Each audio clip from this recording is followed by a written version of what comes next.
Señor Luis, pero bueno, ¿qué nos ya puede contar estamos referente a acá. lo que fue su experiencia?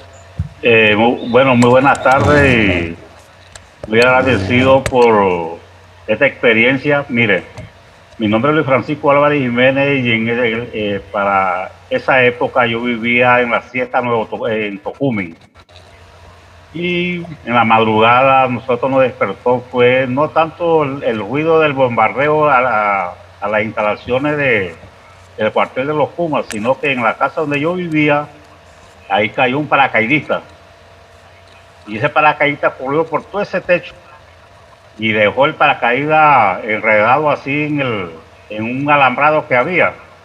Y bueno, como usted sabe, nadie a esa época, en ese momento se iba a parar a averiguar qué había pasado. Eh, los días posteriores al 20 fueron unos días un poco difíciles porque no se podía circular, era un poco peligroso, porque todo el que estaba en la calle se consideraba como insurgente. Y ellos, a pesar que vinieron en un plan de liberación, pues tenían sus reglas. Pero en términos generales, bueno, no hubo mucho contratiempo. ¿Cómo vivió los días previos a la invasión en Panamá? ¿Cómo vivieron los días previos a la invasión en Panamá? Señor Luis, ¿cómo vivió los días Ah, previos a la invasión en Panamá?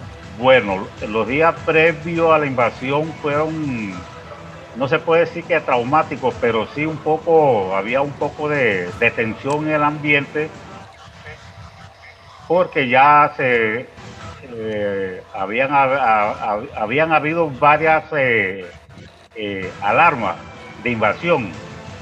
Entonces, pues, sinceramente, decían que venía el cuco, pero el cuco nunca llegaba, así que había más o menos esa tensión, pero por el momento, en ese momento, cuando la inversión se produjo, pues ya era un hecho que se esperaba. De antemano ya se estaba esperando hace ya buen rato. Así que eso fue algo así, un poquito tenso en parte, ¿no? Dependiendo de las personas, porque muchos esperábamos eso, otros creían que eso nunca iba a suceder. ¿Eh? Así que eh, en ese momento era algo ya esperado por nosotros. Serana, ¿cómo vivió esos días previos a lo que es la invasión? Los días previos a la invasión, por la cercanía del cuartel y la situación del mismo país se sentía tenso. Por lo menos en mi caso, yo me comunicaba mucho con mi mamá, que mi mamá era funcionaria del Estado, y yo la veía que ella no le pagaban con ni cheque ni nada, ella le daban como especie de bono, donde ellos tenían que ir a su supermercado a gastarse el bono en X y ese lugar. O sea, me parecía como que le controlaban tanto la finanza, no había efectivo, se sentía el mismo país, yo lo sentía tenso. A la cercanía donde yo vivía, estábamos muy cerca del cuartel, se vivía un tenso que no nos podíamos explicar qué era lo que pasaba. Una vecina que vivía en la parte de atrás, siempre estaba diciéndonos pues que vivía en el área, la mamá de ella vivía en el área de Barraza, y siempre nos contaba, mira que en Barraza, que en el cuartel central pasó tal cosa, mira que acá me llegó tal información de cosas que pasaban en el cuartel central, que pasaban en ese momento en la cárcel Modelo, ¿verdad? Y que muchas cosas de esas no salían a la luz, ni nadie sabía lo que pasaba, sino los que estaban ahí mismo en el área, que era el área del Torrillo y el área de Barraza, porque eran los lugares más cercanos a donde estaban sucediendo las cosas, más lo que vivíamos en las afueras, que era para acá, no nos dábamos cuenta que era en realidad lo que estaba pasando.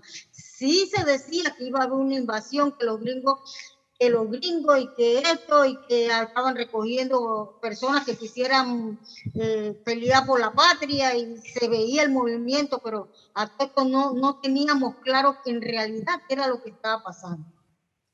Pero siempre teníamos la incertidumbre de que algo iba a pasar, pero no se sabía qué. Sí, había algo latente allí, ¿no? Había algo latente allí. Había eso que se sabía que iba a pasar algo en el país, pero todavía estaba como a la expectativa de lo que iba a pasar, ¿verdad? Y señor Luis, ¿dónde usted estaba cuando inició lo que fue la invasión aquí en Panamá?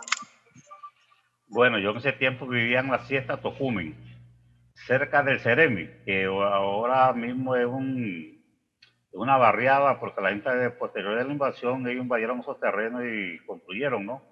Estuvimos cerquita de ese centro, porque ese era un centro recreativo que tenían las fuerzas de defensa. Además, en esa área habían polígonos de tiro y otras instalaciones militares, así que cuando eso se produjo, esa invasión, esa área fue bien castigada por la fuerza norteamericana. Pero vivíamos, por suerte en esa área, pues no hubo bajas civiles y eso.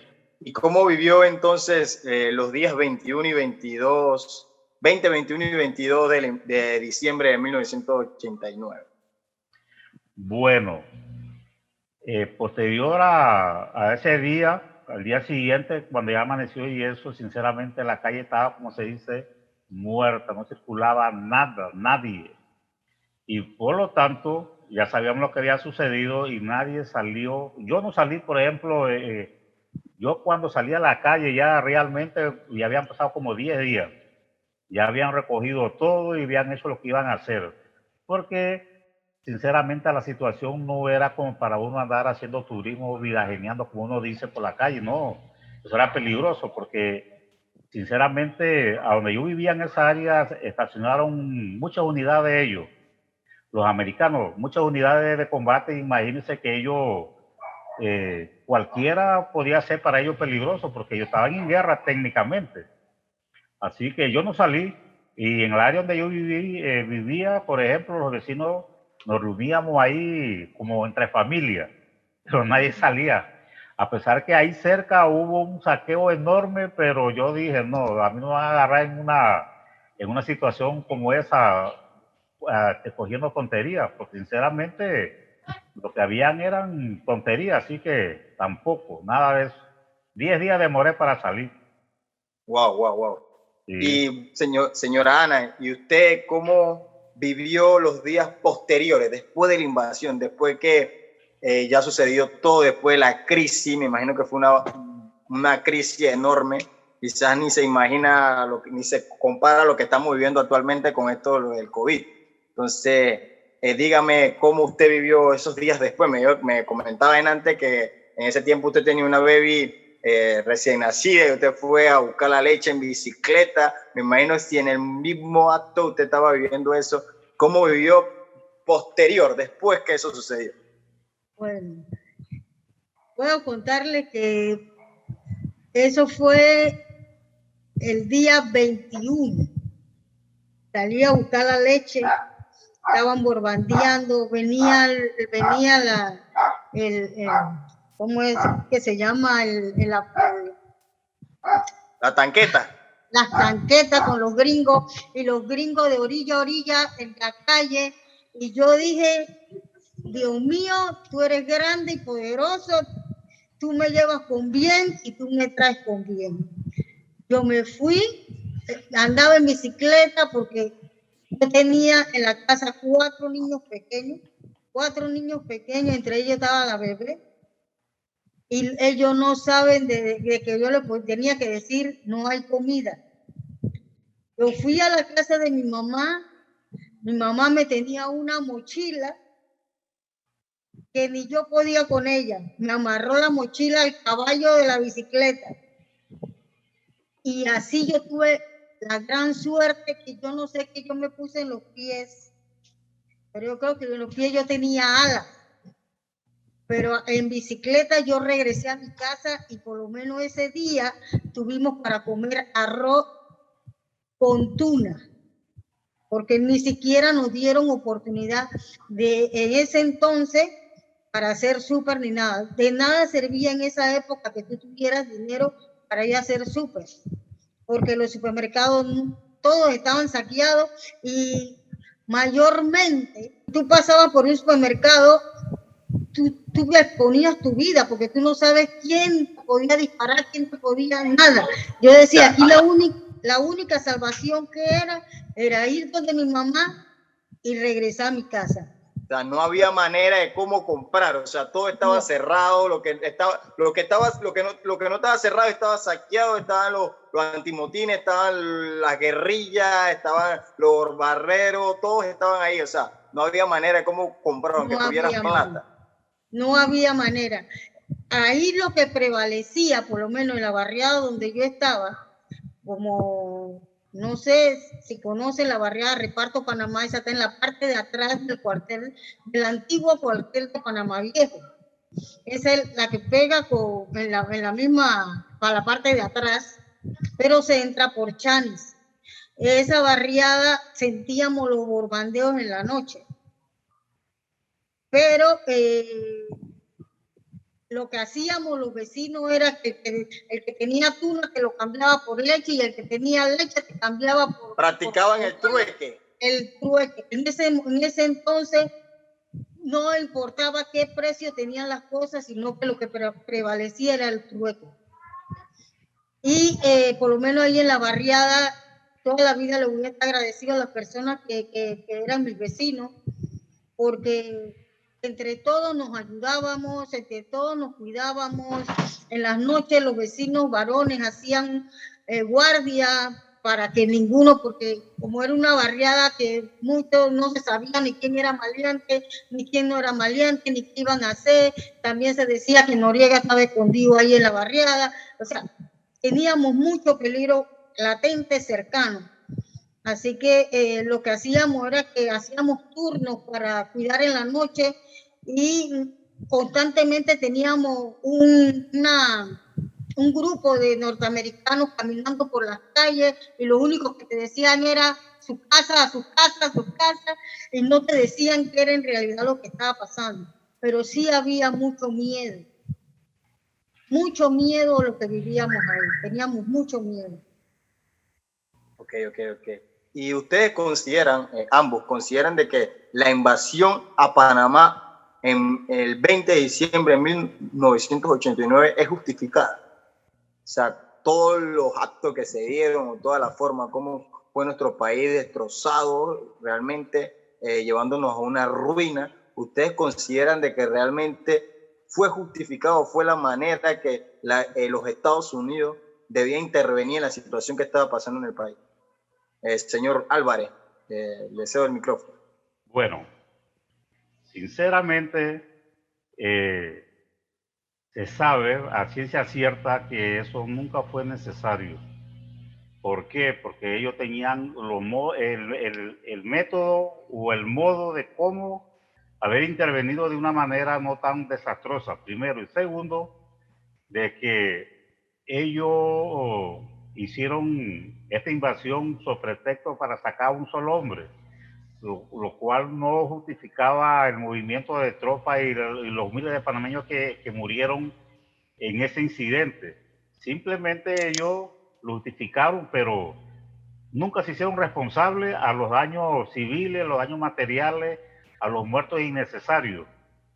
Yo tengo, todavía están vivos, algunas personas que en ese tiempo pertenecían a la fuerza y ellos decían que eso fue una atrocidad lo que ellos cometieron, porque primeramente Panamá era un país que no estaba preparado para defenderse a ese nivel.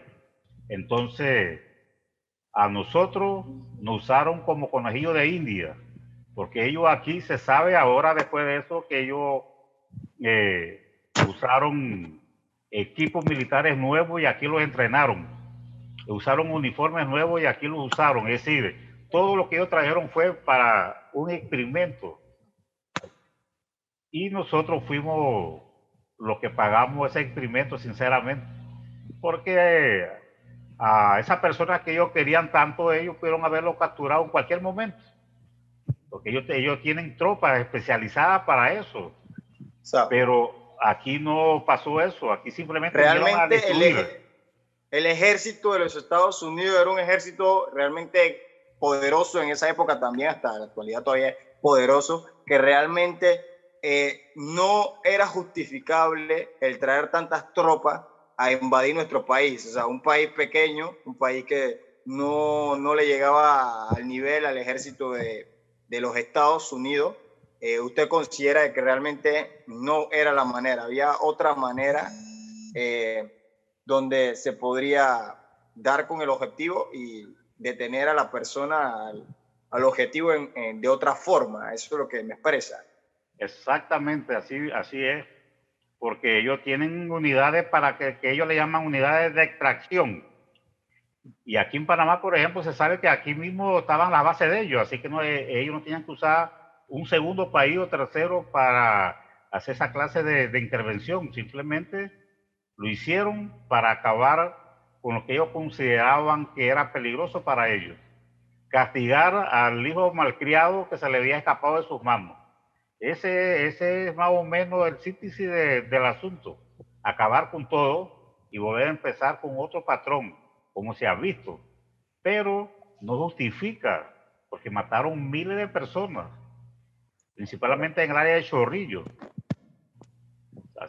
Así fue el asunto. Nada justifica la violencia, como dice un dicho, ¿no? No, nada. Y usted, señora Ana, ¿qué me puede decir? O sea, ¿cree que fue justificada la forma como intervino los Estados Unidos en nuestro país? A mi criterio muy personal, yo soy pacifista y yo considero que no hay nada más que el diálogo, ¿verdad? Y no estoy de acuerdo ni estuve nunca de acuerdo en la situación que se vivió en esa época.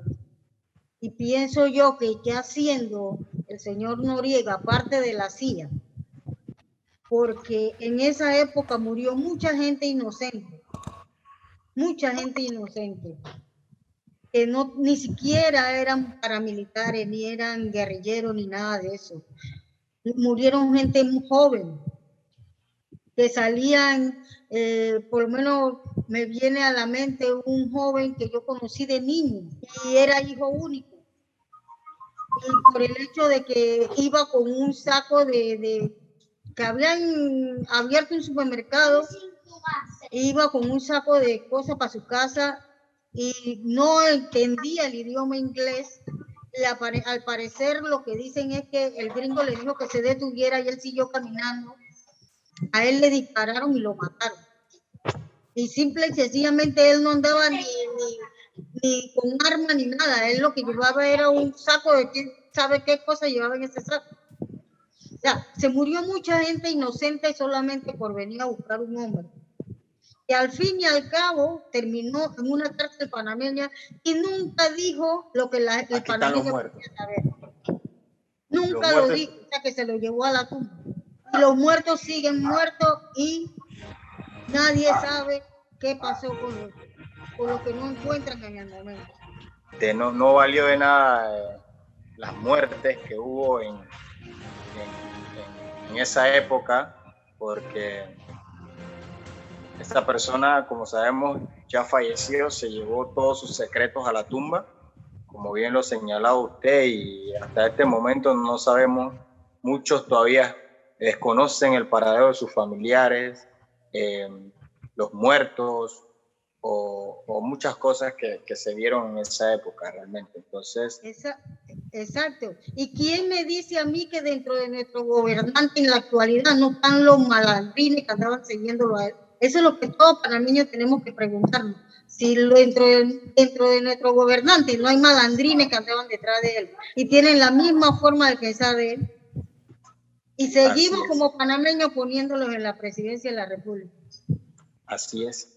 Porque desconocemos realmente la historia, hay muchos tabús todavía, esa es la palabra correcta, muchos tabús de esa época que vivió nuestro país, de esa invasión. Realmente desconocemos muchas cosas. quién estaba realmente implicado con esa persona, o sea, con Noriega en su actualidad, cuál era su grupo. Muchos salieron, pero sabemos de que había muchos más. Entonces, todavía quedamos con pues, esas palabras, esas dudas en nosotros de esas personas que todavía no aparecen. De hecho, hubieron muchas personas que cuentan que hasta se caminaban a los muertos, o sea, habían muertos tirados que les pasaban por encima o sea, tanto era las muertes que habían en nuestro país que los cadáveres estaban tirados por las calles. O sea, y la gente tenía que pasarle por encima. Eso es lo que realmente han contado, lo que he leído y he escuchado de muchas personas que vivieron esa época, de que eran muchos los muertos y todavía no se declara realmente cuántos muertos. Creo que contrataron una empresa, en Estados Unidos, una empresa que se va a encargar sobre hacer esos estudios. Realmente, cuántos muertos hubieron en la invasión. O sea, van a hacer esos análisis para determinar. Realmente eso quizás nunca llegue a ser una cifra real, sino que siempre vamos a andar con aproximados, porque no vamos a conocer jamás cuántos realmente fueron las pérdidas, tanto de panameños como de norteamericanos que murieron en esa época. Esos mártires, porque también son mártires, porque ninguno de los que murió en esa época era el blanco o era el objetivo de los ejércitos de los Estados Unidos, sino que fueron varios inocentes también, familias inocentes que se vieron afectadas en lo que fue esa intervención de los Estados Unidos dentro de nuestro país. Que en base a todo lo que hablamos y lo que hablamos del 20 de diciembre de 1989, ¿consideran ustedes que ese día debe ser decretado o debe ser declarado duelo nacional? Yo estoy totalmente de acuerdo que sí. ¿Por qué? Pienso que esa es una parte de la historia de Panamá muy importante y que todos tenemos que tener presente como panameños. ¿Por qué? No permitir que eso suceda más. No permitir, yo pienso que ya es hora de que el panameño abra los ojos, de que la juventud panameña mire al futuro y abra los ojos. No podemos seguir permitiendo que la misma clase sea siempre los mismos que nos gobiernan. Tenemos que salir de abajo, tenemos que buscar al muchacho más humilde y hacer que estudie. ¿Por qué? Porque esa es la única forma que nosotros como panameños podemos echar adelante. Mientras sigamos permitiendo que las mismas familias, los burócratas millonarios de Panamá sigan siendo nuestros gobernantes, va a seguir sucediendo lo mismo, porque ellos mientras más plata tienen, más plata quieren. Y ningún millonario piensa que un pobre tiene derecho a subir. Eso es mentira. Ningún millonario quiere que un pobre suba. El millonario siempre quiere más, y si no quiere más plata, quiere poder. ¿Y qué lleva el poder? A la corrupción. Eso es lo que nosotros tenemos que evitar a toda costa. Ese es mi pensamiento como panameño. ¿Y usted, señor Luis? Bueno, sinceramente el 20 de diciembre sí debe ser declarado como ley, como duelo nacional, porque nosotros sinceramente tenemos la obligación moral de recordar todos estos incidentes. Lo que sucede aquí en nuestro país es que nuestros historiadores simplemente no cumplen con su función, con su rol, que es documentar acontecimientos como estos, escribirlo para que la juventud, los que vienen haciendo, tengan el conocimiento de lo que ha sucedido. Mire cómo va nuestra educación, de mal en peor, para decirle, en mis tiempos de escuela se daba relaciones de Panamá con Estados Unidos, hoy en día fue eliminado de las escuelas secundarias donde yo sé, y muchas materias que van vinculadas con la historia nuestra se han quitado. ¿Sabe por qué? porque el pueblo que no conoce su historia vuelve a cometer los mismos errores. Entonces, ¿qué sucede?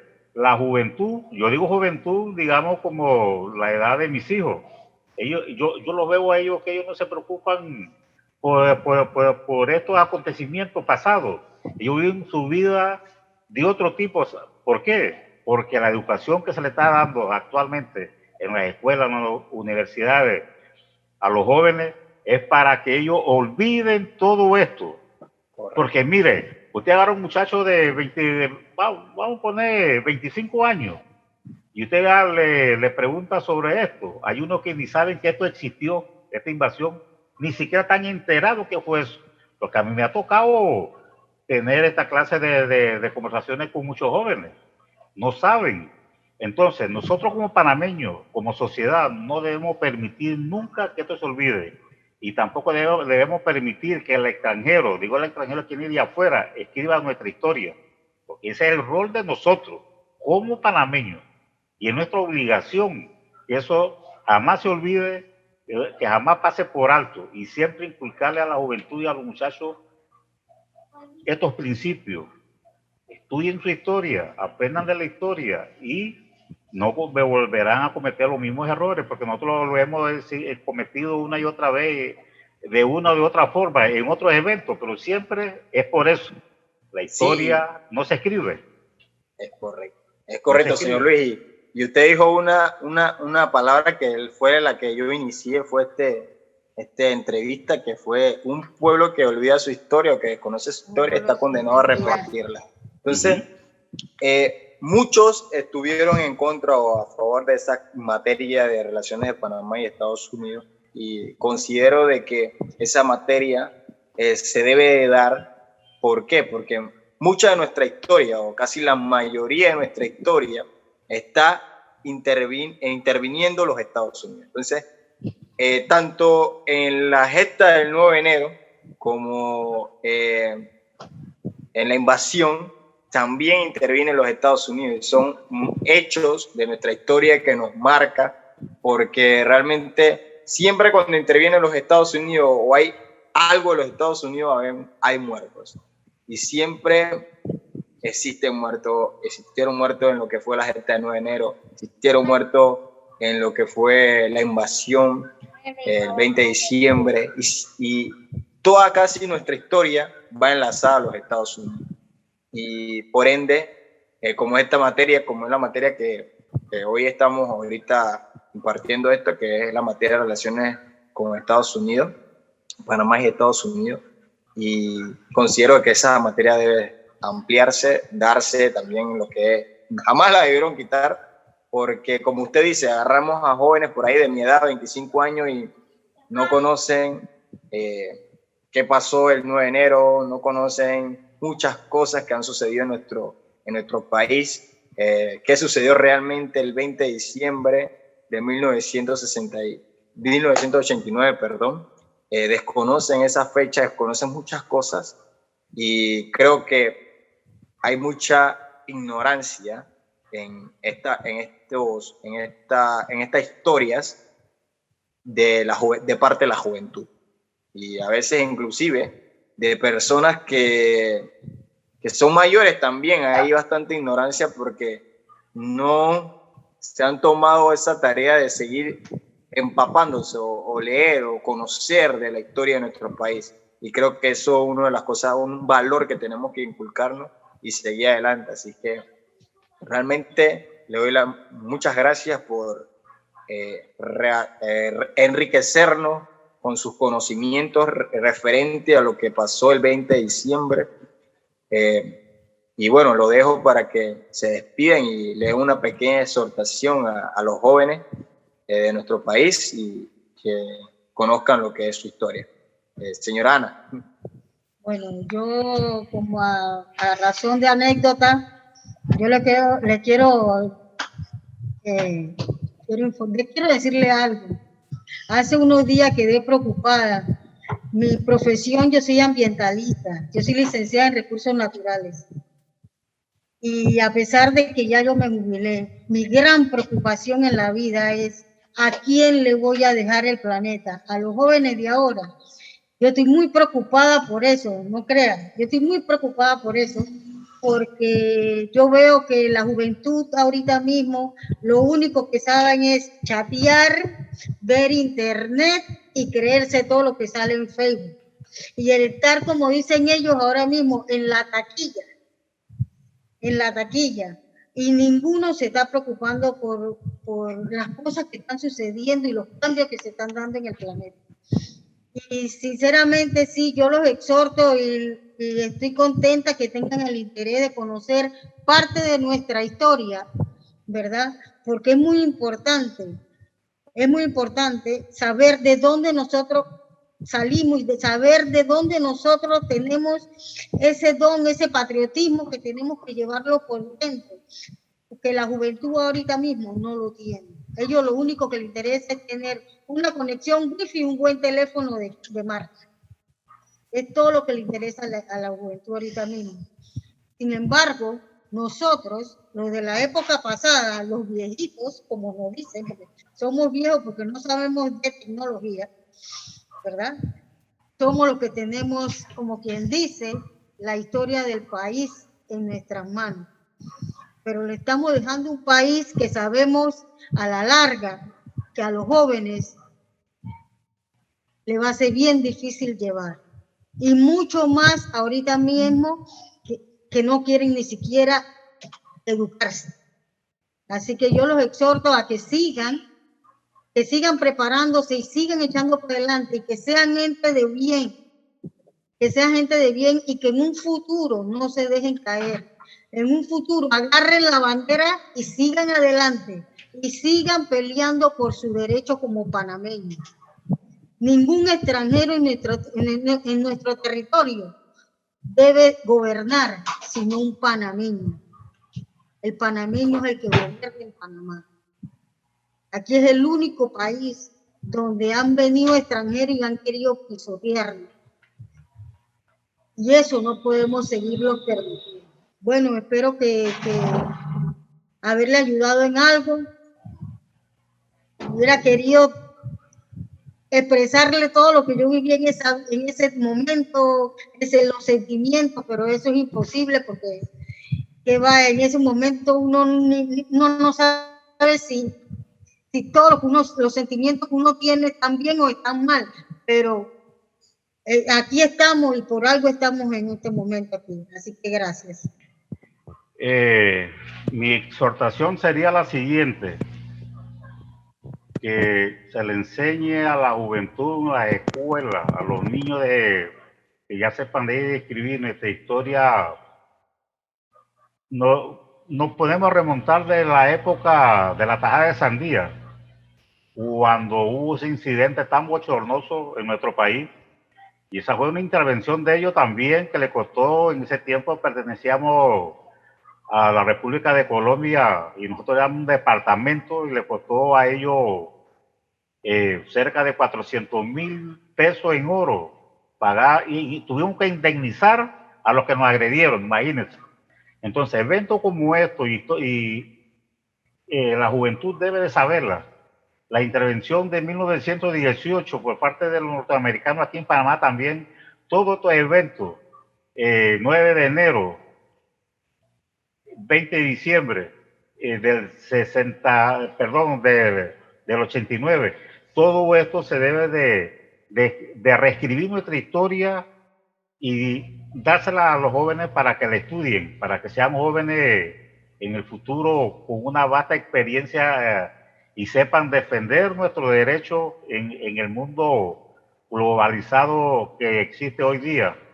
Así que educación primordialmente, y sacar buenos textos, porque los hay todavía, y que los muchachos pues se instruyan en algo de historia. Sinceramente, yo pienso que si nosotros no olvidamos el pasado, podemos hacer de nuestra patria un lugar mejor para vivir.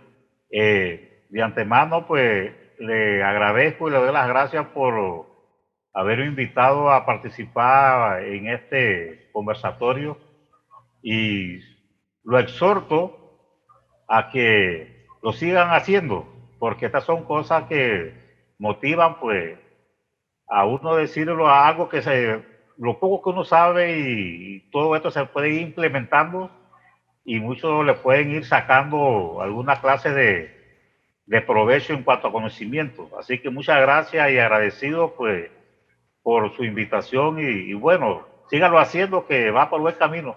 Muchas gracias, señor Luis, muchas gracias, señora Ana, por esta intervención, esta enriquecedora entrevista. Y bueno, esperemos que podamos vernos pronto en una nueva entrevista. Así que tengan excelente noche y éxito en todo lo que hagan. Me despido. Bueno, igual, muchas gracias.